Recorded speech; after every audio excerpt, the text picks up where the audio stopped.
Well, I was sent the script a couple of years ago, and it just had amazing potential for me. I read it and was, emotionally involved in the story, because I think for a large part this is a kind of feminist tragedy. It's based on the most wonderful biography by Amanda Foreman, so I really just read that and read several other books about the period, and then was lucky enough to be with a fabulous director and a wonderful, wonderful cast. So exciting to delve into something of a historical fact. Wonderful to be able to constantly reference back to Amanda's book. And I was so excited to play someone who really existed and who influenced politics so much in our country, and to realise that that the celebrity existed in the 18th century was totally astonishing for me. I thought that was such a new concept. I first came across her letters as I was doing my research at Oxford, and she has this unmediated way of writing, as if she's talking in your ear.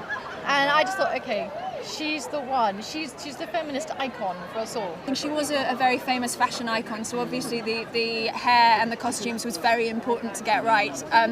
Not particularly comfortable, but completely extraordinary. So it was great. I think it was really fortunate that we all got on as well as that we did. And I do also think that the intimate scenes are vital for the story. So I kind of felt very comfortable in doing them, and it was just great that I had such support from Dominic and Hayley and Rafe.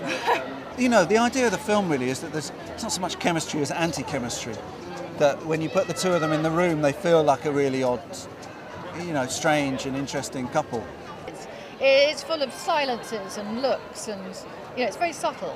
I cannot abandon my children. Listen to what you are asking me to do. Really wonderful working with Keira. She's so generous and helpful, and always prepared to flesh out the scenes, change things around, offer up different opinions on things, how we can make things better, how to make things more believable.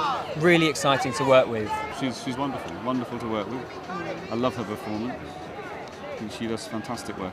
I'm such a fan of Ralph Fiennes. He's an absolutely phenomenal actor, and what he's done with the part he plays in this, the Duke, who could have been on the page, I think, a complete villain, and he's actually made him incredibly sympathetic, which is very, very impressive. Duke, as written on the pages of the screenplay, is not really like the Duke in the book, although the book doesn't give away much about the Duke. When Ray Fiennes and I were talking about how to play the Duke, he would say, well, what would he have said? And I couldn't give him an answer. So it was all about reading in between the lines. So I think that's why Ray Fiennes gives such a great performance. I will see to it that you will never see your children again. Georgiana! This will be the mistake of your life.